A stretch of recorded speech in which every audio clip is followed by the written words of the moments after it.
Are Chelsea well and truly in the mud before a ball has even been kicked ahead of the brand new season? Hey guys, welcome to the channel, welcome to another video. Yes, today's video is going to centre around this club right here in Chelsea Football Club. Starting new life under a new manager, bit of a new regime. Everything seemingly fresh for Chelsea. Yet again, no consistency whatsoever, except the consistency is chaos, it seems. It seems that before a ball has even been kicked to the brand new season, there is already uproar in the Chelsea ranks. The fans are up in arms. They've got no idea what is happening at their own club. And it seems that the board have got no idea how to run that football club either. From the outside looking in, it looks complete chaos. And I just wanted to gauge the thoughts and comments and opinions of you lot to talk to me about Chelsea as well as obviously me give my thoughts and opinions on it.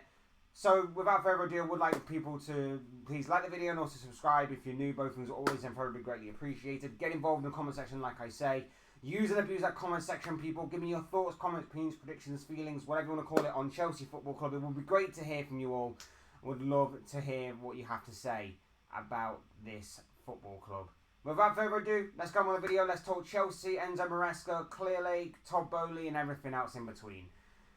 Look, this video mainly stems from a video that I saw yesterday from Rory Jennings on TalkSport. Now, me and Rory Jennings don't necessarily see eye to eye on a lot of football stuff. Some of the opinions that he puts out there I think are a bit weird. Some of them I kind of agree with. Like anyone really, like any kind of person who puts out any kind of footballing opinion. Some I agree, sometimes I don't. But I will never take away from him his love and his passion for Chelsea Football Club. And obviously he'll know more about that football club than I ever will. He's probably forgotten more about Chelsea than I will ever know or do know about that particular football club. So I'm just looking at this from the outside looking in. And I would honestly recommend going and finding that video on TalkSport's YouTube channel. It was a very passionate and very strong video that I saw yesterday from him. He's basically talking in the aftermath of Chelsea's loss to Celtic in a pre-season friendly. Chelsea got absolutely battered by 4-1 in that game. If there's ever a time to ever lose 4-1 in the game of football, it has to be a pre-season friendly. But at the same time, that's still quite humiliating and embarrassing for Chelsea, even if it is a pre-season friendly. And of course, Rory Jennings wasn't exactly happy with the way that they played, and he basically referred that kind of result, that performance, to the way that Chelsea have been ran under Clearlake and Todd Bowley for the past couple of years. And I have to somewhat agree with him. Like, some of the stuff he was saying in that piece was amazing. I can't take nothing away from him. He said a lot that rang true. He said a lot that even from the outside looking in, I can honestly agree with. And it's just crazy to me that this is the same Chelsea that when they were taken over was splashing the cash at will. A lot of Chelsea fans were getting excited, they were getting optimistic for the future, that they could be once again a true powerhouse in not just domestic football, but European football as well. And it's just incredible that this club has done so much and it's all seemingly backfired. With maybe the exception of one or two things. I'm not saying everything they've done is completely wrong and has not gone the way that they planned, but every gamble that they've seemingly taken, every big gamble, has seemingly backfired. And it's now left Chelsea in the complete mess that they are in. Whether it be through FFP and PSR and all that stuff, or whether it just be with the squad that they have, which is in total disarray and chaos. Whatever it may be, from the outside looking in, it just seems very chaotic at Chelsea right now. I'm not a Chelsea fan, of course. I'm a Liverpool fan, I'm a rival fan, but I always try and tackle these stories in a fair, honest, open and neutral way. But I don't see anything but chaos. And that's why I begged the question at the beginning of the video. Are Chelsea in the mud before a ball is even kicked this season? Because We are fast approaching a brand new chapter in Premier League history. A brand new season is fast approaching. And this is the time for optimism. This is the time for expectation and excitement, as Rory Jennings even says in that video that I'm referencing. And there's nothing of that at Chelsea. There's very, very little. They may get the odd Chelsea fan here and there, which is trying to be positive, which is trying to be optimistic. But I don't see it. I genuinely don't see it from the majority of the fan base. The fan base is just looking at this and going, what the hell are we doing? There's so many things that have gone off at Chelsea this summer, and they've all not exactly been positive. And if I was a Chelsea fan, I'd be fuming. Whether it be some of the transfers that they've signed.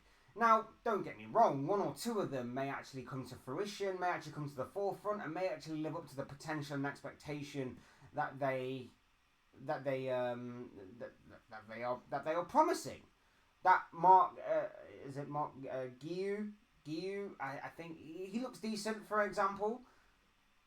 But some of them are obviously just going to be flipped later on down the line. They're brought in and they're going to be youngsters that Chelsea are going to put in their youth setup, and then they're just going to flip them for a bit of a percentage extra of price. You know, they're going to make a bit of a profit on. Why? Some of those players as well, I've never heard of. You've probably never heard of. We had to start their own Wikipedia pages for them because we had no idea who they were. And that's not being disrespectful at all. That's just us going, cool, we don't know this guy. But yet they are getting the PR treatment. They're getting the Fabrizio Romano, here we go treatment. And it's like, but we don't know who these players are. Whether you're a Chelsea fan or not, we got no idea who the majority of these Chelsea players are. It's very, very weird to me. Then you've got the players that they want out of the club. Trevor Chalobah, for example, seems to be a bit of a fan favourite. Rory Jennings again was going on about him yesterday. But you have other players there that are probably worse off than him that are staying just to flip a profit. What does that tell you about the way that you've run the club so badly that you need to make pure profit? And the only way to make pure profit is, of course, to sell on your homegrown talent. And Conor Gallagher, another homegrown talent, is probably going to be next on that list. He's probably going to be going next, just so you can make a pure profit and you can just stay clear for another year of FFP and PSR. Because you run that club so poorly, you splash so much money on players that so far haven't exactly lived up to their potential or expectation. You've made a ton of mistakes that you're now having to rectify by sacrificing some of your homegrown and some of your youth academy talent. It's incredible to me how badly run Chelsea are, but no one's really picked up on it until now. No one's really picked up on it until now, when of course things are starting to look pretty crazy, pretty chaotic, because everyone was like, oh, we're splashing money, oh, this is great, this is fun, this is fantastic. I've said this time and time again, just because you spend money does not make it a worthwhile venture. It doesn't make it any kind of long-term, nailed-on, successful model.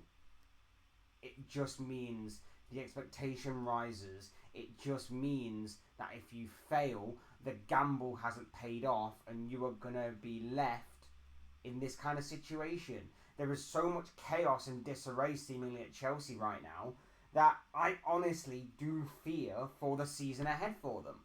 I genuinely do. I'm not a Chelsea fan and I would love to see them in the mud. I'd love to see them floundering around mediocrely, lower level mid-table to maybe even relegation candidates. I think I may have seen one or two Chelsea fans online say that they may even be relegated this year. That's how low of an expectation that they have. It just seems very weird to me, and I get that they are starting a new regime under Enzo Maresca. But even so, he was never top of that managerial shortlist for the majority of Chelsea fans. It just seems like they've got a young manager who can't believe his luck that he's managing a big club like Chelsea with a lot of pedigree, a lot of more recent history, of course, but still history. No, I'm joking, of course. And, you know, who seems to be a bit of a yes man. That Pochettino maybe wasn't. Getting rid of that consistency of maybe saying to Pochettino, you know what, you stay on for another year, we'll see how things go. That's the one thing that they needed, and I've said it time and time again. The one thing that this club needed was stability and consistency that they got rid of once they got rid of Pochettino. And then all of a sudden, you've got players that are being flipped. You've got these kids that no one's heard of coming in. I mean, with the exception of Kieran Dewsbury Hall, maybe one or two of the youngsters that some people may have heard of. Half of them, I've got no idea who they are. Like I say, their own Wikipedia page wasn't even started up before they moved to Chelsea. So who the hell are they? It just seems chaotic. It just seems in disarray, and it just seems like there is a lack of optimism and a lack of excitement at that club because people know what's coming.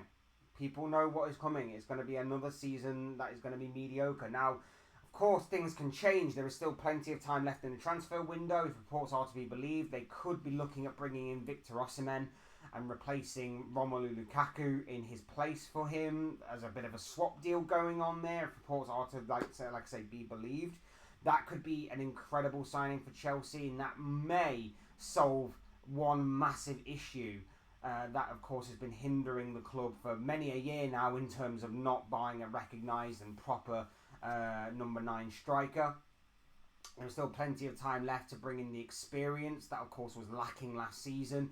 Bring in some decent players that, of course, are gonna beef up Chelsea's squad and make them at least compete on multiple fronts.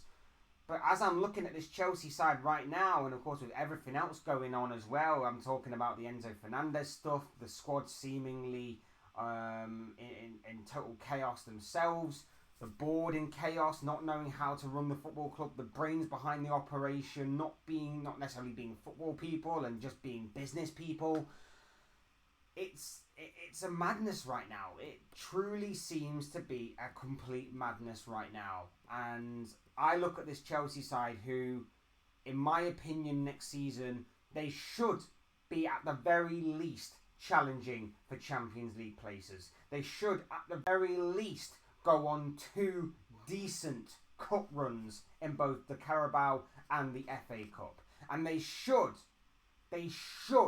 be winning that Europa Conference League that they are in. Those are the main 3 expectations, or 4 if you count both domestic clubs. 3 or 4 expectations of Chelsea next season. But I don't see them hitting any of those targets. I see them floundering around mid-table. I see them crashing out of both domestic clubs very early. And even when I consider the Europa Conference League, which has got some teams that, again, I have no idea who some of those teams are. Similar to some of Chelsea's new signings, I had to make up their own Wikipedia page before I even read about them. After I read about them. I don't even see them winning that. I see them struggling to win that, particularly as the competition goes later and later. But it just seems a complete disaster. It seems like the gamble that Clear Lake and Todd Bowley have constantly rolled the dice on throughout the past few years that they've obviously been owners and taken over that club have just all backfired, all gone completely wrong. And I would be worried for Chelsea. I genuinely would. Now, like I say, they could defy expectation. I'm just hoping that they don't leave like an Enzo Maresca to be some sort of a scapegoat. I hope that they're not going to throw him under the bus. Those players, I'm looking at that squad and I don't necessarily think is great at all. I think certain Chelsea fans hype up their squad a little bit too much. I worry. I genuinely worry for the near future and for the long-term future of that Chelsea team. But like I say, the bottom line, is that the optimism and excitement that once was at Chelsea is seemingly dwindling. The season is fast approaching, and it doesn't seem like many Chelsea fans are excited or optimistic in terms of Chelsea's chances of success for the brand new season to come. But those are just my thoughts, comments, opinions, predictions, feelings, whatever you want to call it, out of this guy. I want to know what you guys think. What do you make of anything that I've said about in this video in regards to Chelsea Football Club, Enzo Maresca, Clear Lake, Todd Bowley, and everything else in between? I would love to know your thoughts, your comments, opinions, predictions, feelings, whatever you want to call it in regards to this story down below in the comment section. I'm sure you'll all have great and interesting things to talk to me about. So would love to hear from you all. Please do use and view that comment section. Otherwise, hit the like button on the way out, people, if you enjoyed the video. Subscribe if you're new or want to see more content like this. Both things are always and forever greatly appreciated. And as always, thank you all so much for watching and listening. I've been Fletch. This has been another Fletch Talks video, and I was going to speak to you all again soon in another video or live stream or whatever it may be. Cheers, guys. Thanks everyone for watching. Take care. Enjoy the rest of your day. Speak to you all again very, very soon.